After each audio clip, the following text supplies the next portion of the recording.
Welcome. Again, this is Matt, your Primal podcast host. I'm excited to be here with you today. This podcast, as usual, is brought to you by Primal Health and Nutrition, where they are bringing us back to our roots. What does that mean? There was once a time where we actually used food and what we consumed in our bodies to prevent the issues that we experience today, instead of just taking a teensy tiny pill. Today's podcast and any other previous podcast are available via YouTube and on the Primal Health and Nutrition blog.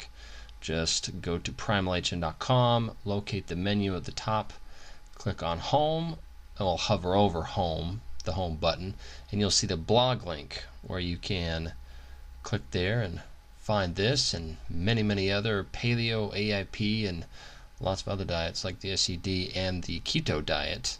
Information to pile and stack your knowledge to the rafters. Last week we talked about nuts and how they are to be avoided on the AIP diet. And this week we're actually going to talk about gluten cross-reactive foods and how they need to be avoided on the Autoimmune protocol diet. Gluten cross-reactive foods, in one way or another, don't violate the AIP diet, but because of the certain sequence of amino acids, it appears to the body as though they are. So what are these stealthy and potential harmful foods? What are they? What are these harmful foods?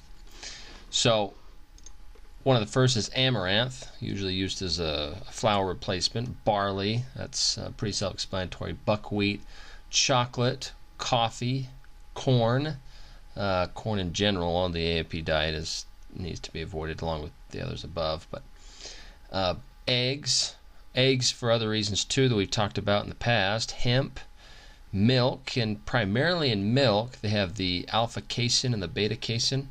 There's a few other things in there, and then also whey protein in whole milk. There's millet, I think some people call it millet, but I believe it's a French word. Oats, polished wheat, potatoes, quinoa, rice, rye, sesame, sorghum, which is often used as a sweetener in grain, soy, spelt, which is whole wheat flour, tapioca or aka cassava or yucca, teff, which is an African flour, and yeast. So that's a pretty lengthy list, and so the question is, why are they so harmful? And truth be told, in many ways, this is solely in regards to its content of gluten. There is no gluten. So on the surface, it could easily be concluded that all of these foods don't contain any gluten. And anyone that did conclude that would be right. However, the issue comes with, as mentioned before, the amino acid sequence. It doesn't matter if these foods don't contain any gluten. What matters is the amino acid sequence is so similar to that of gluten that the same reaction can occur. Perhaps it doesn't happen every time, but it could occur. Well, it has a high likelihood of it occurring. It is almost like our bodies are a little vending machine, and some kids are manipulating the money slots without actually using money, so they can rip off a few goodies. And that's what these foods would do to you in reference to gluten.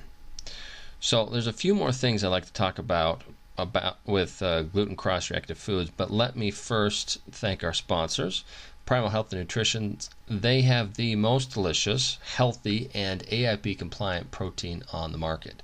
It not only complies with the AIP diet, but also the paleo diet, the SED diet, specific carbohydrate diet, and the keto diet. So if you're on the market and you're looking for something new, clean, pure, give it a try. They have 3 amazing flavors of their Paleo Perfection protein. There's natural, which is essentially unflavored, the cherry chocolate, and the most recently released is the banana vanilla. Each of these have their own organic superfood blend. They are grass-fed collagen protein, so it doesn't get any better than that.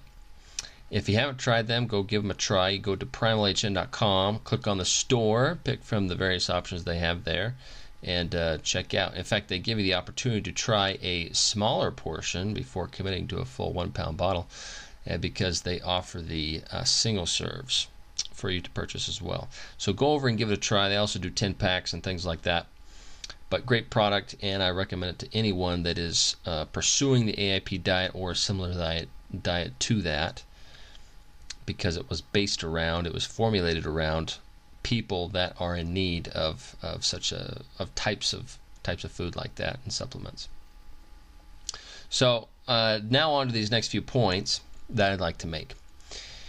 If you are particularly gluten intolerant, you need to pay additional attention if you decide to consume corn, dairy, instant coffee, milk chocolate, millet, oats, potatoes, rice, soy, and yeast.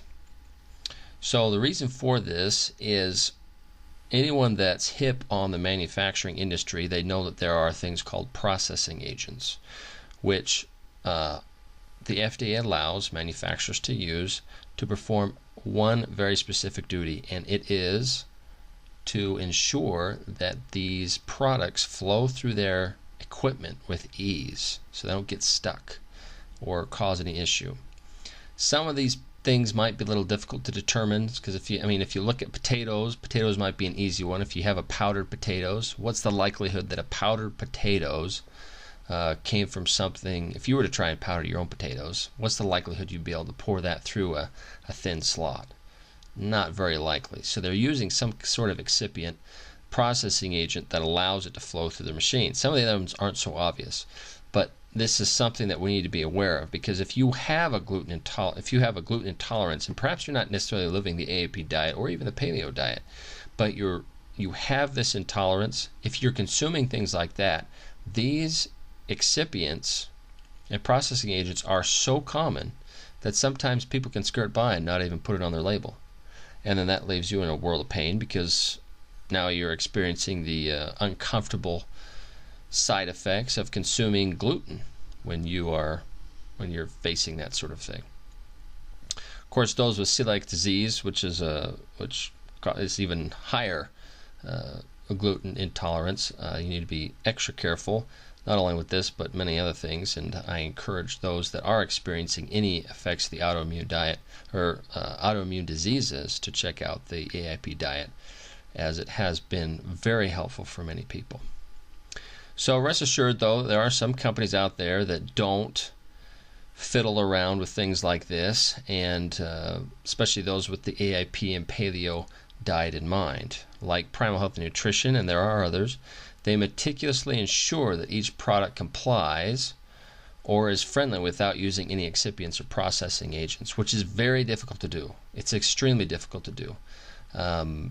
I was talking to one of the guys the other day, and he was in charge of the operational side of things, and he was attempting to get a particular ingredient from a manufacturer, and they wouldn't do it without putting an excipient in it, because they were afraid it was going to freeze up one of their machines.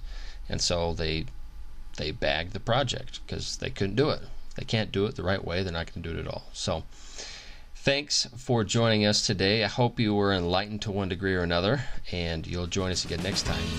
See you later, folks.